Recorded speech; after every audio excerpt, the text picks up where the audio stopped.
Members would haul the unfortunate across the keel, dragging them through the barnacle-covered water beneath. This punishment was as brutal as it was humiliating, often resulting in severe lacerations, broken bones, or even drowning. While the Dutch Navy was notorious for using keel hauling, other European navies, like the Russians and the British, occasionally resorted to it. Tsar Peter the Great in the 18th century even witnessed a keel hauling and endorsed it as an effective means of discipline.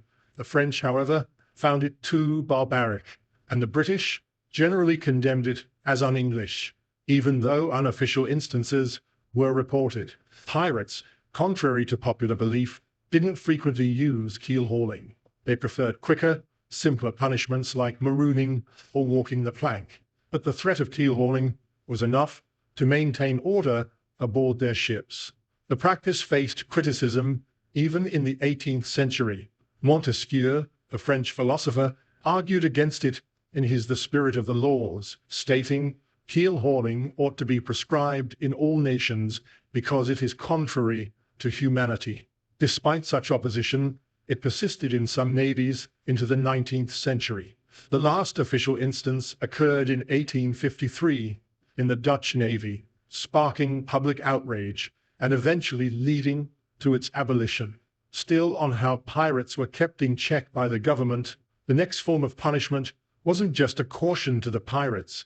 It bore a terrifying image in the minds of anyone who might have cared for them. Hanging. The most common punishment for captured pirates towards the end of the Golden Age was hanging, typically performed right after a trial. These public executions were meant to serve as a clear warning to others, displayed in locations where mariners could easily see the consequences of piracy. In London, pirates faced their fate at a place called Execution Dock in Wapping, right along the River Thames. Here, several pirates would be hanged together, especially during times of increased anti-piracy campaigns when whole crews were condemned together. The condemned men were escorted from Newgate or Marshalsea prisons, led by an officer carrying a silver oar, symbolizing the authority of the High Court of the Admiralty. The execution dock was a significant spot. Here, 8A, as you can see, Raleigh, human shape. The location near the sea reminded everyone that these crimes were committed by mariners, and the low tide point indicated that it was the Admiralty's jurisdiction. The condemned stood on a simple wooden gallows as a chaplain spoke and offered a prayer. They were then allowed their last words, which were often recorded and shared with the public. The pirate would then be pushed off the ladder, typically dying from strangulation rather than a broken neck. Afterward, the body would be taken down and either staked out on the beach or tied to a wooden post, left to be exposed for 3 tides before being buried in an unmarked grave. For particularly notorious pirates, usually the captains, their bodies were left to rot in an iron cage. The Scottish privateer turned pirate Captain Kidd was a prime example, found guilty of piracy and taking the life of others. In 1701, Kidd was hanged in London, his body tarred and then placed in a cage by the River Thames, where it remained visible to passing ships for 2 years. This form of punishment was still being carried out 20 years later. John Rackham, also known as Calico Jack, met the same fate in Jamaica in 1720. His body was hung in a cage on Dead Man's Cay in Port Royal as a deterrent. Charles Vane faced the same grim treatment the following year. Pirates knew the terrible punishments that awaited them if they were captured alive. Even Blackbeard, the notorious Edward Teach, had to be shot 5 times and given 20 sword cuts before he finally fell in November 1718. Lieutenant Maynard, who captured him, then stuck Blackbeard's head on the prow of his ship as a warning to others. Bartholomew Roberts, another feared pirate, specifically instructed his men to dispose of his body at sea to avoid ending up in a cage. When he lost his life in action on February 1722, they followed his orders. There was no denying the harsh reality. Pirates knew exactly what awaited them if they were ever brought to justice. In some cases, the bodies were left until their clothes rotted away, or even until the bodies were nearly completely decomposed, after which the bones were scattered. For particularly gruesome displays, bodies were coated in tar or chained up. Sometimes bodies were placed in body-shaped iron cages to hold decomposing corpses. For instance, in March 1743 in Rye, East Sussex, John Breads took the life of Alan Greble. Breads was imprisoned in the Ypres Tower and then hanged. His body was left to rot for more than 20 years in an iron cage on Gibbet Marsh. The cage, with Breads's skull clamped within the headframe, is still kept in the town hall.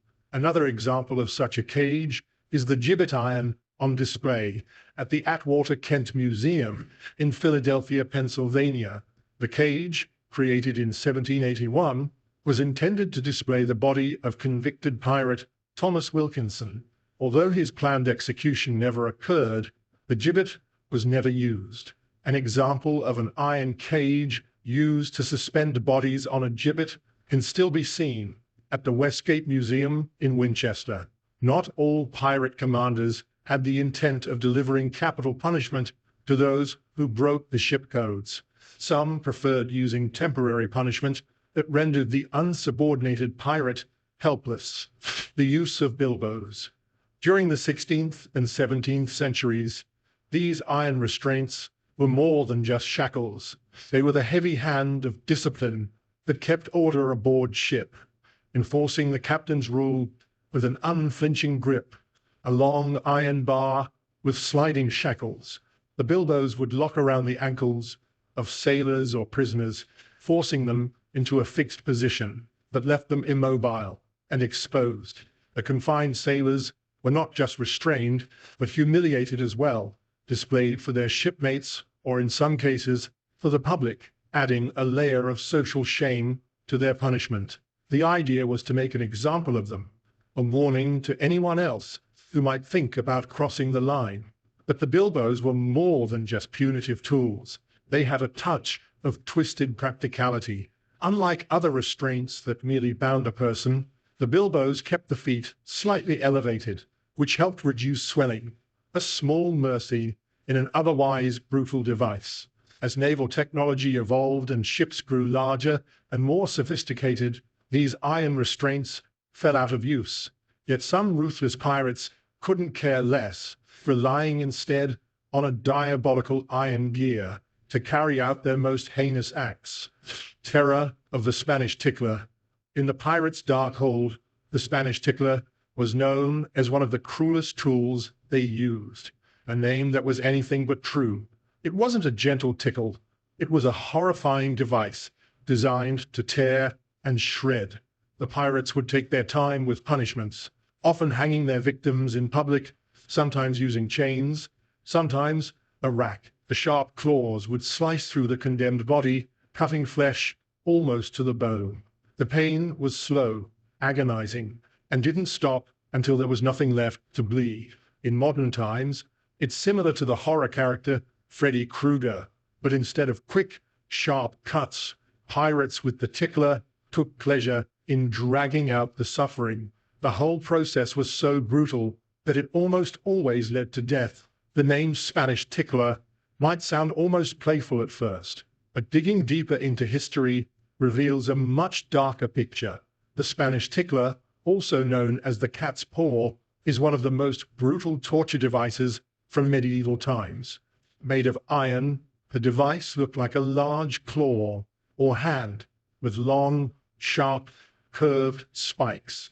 The design was simple but very effective. Once in the hands of a torturer, the Spanish Tickler would rip apart the flesh of its victims, often without even breaking the skin first. With enough force, it could tear through muscle and even reach the bone. Victims were tied down, making them helpless, and the Spanish Tickler would be dragged across various parts of their body, from limbs to the torso. The agony was unimaginable as their flesh was shredded before their eyes. Blood loss, shock, and infection were common results of an encounter with this horrible device, and many didn't survive their injuries. Although it gets its name from Spain, similar devices were found all over Europe, indicating the grim reality of widespread torture during the medieval period. The psychology behind such a device wasn't just about physical pain. The sight of the Spanish tickler, with its gleaming spikes, was enough to instill terror. The anticipation of its use, the fear of what was to come, often broke prisoners' spirits even before the torture began. While the Spanish tickler wasn't commonly found aboard pirate ships, stories of such devices spread far and wide. Whispers of its use likely helped deter a mutiny or kept unruly sailors in check through sheer fear of experiencing a similar fate if captured by enemies. If these captured enemies or unsubordinated pirates were lucky enough, all they would have had to deal with was a lifetime stigmatization caused by the next punishment, branding. This is a practice as ancient as human civilization itself, and has often been associated with punishment, control, and identification. Unlike its common association with livestock, branding has been used across cultures as a means to mark individuals for various reasons, from punishment for criminal behavior to a sign of ownership for slaves, or even a personal choice to display group identity. The branding process involved heating a metal object until it was red hot, then pressing it onto the skin, causing severe pain and leaving a lasting scar. This act not only caused physical agony, but also carried strong psychological implications.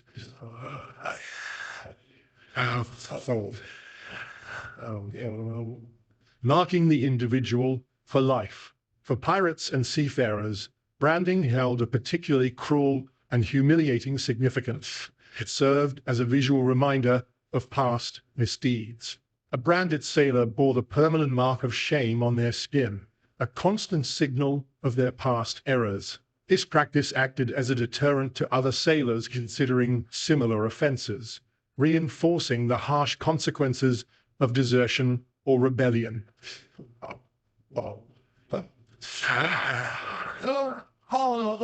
The branding was intended to be a visible warning to others, discouraging a life of crime at sea. In movies like Pirates of the Caribbean, branding is used to signify a character's past entanglements and misdeeds. Jack Sparrow's P brand, for instance, represents his past with the East India Company, marking him as a former pirate who had escaped a death sentence. It was not an official punishment, but rather a personal identifier meant to remind others of his past crimes and as a warning to deter further offenses.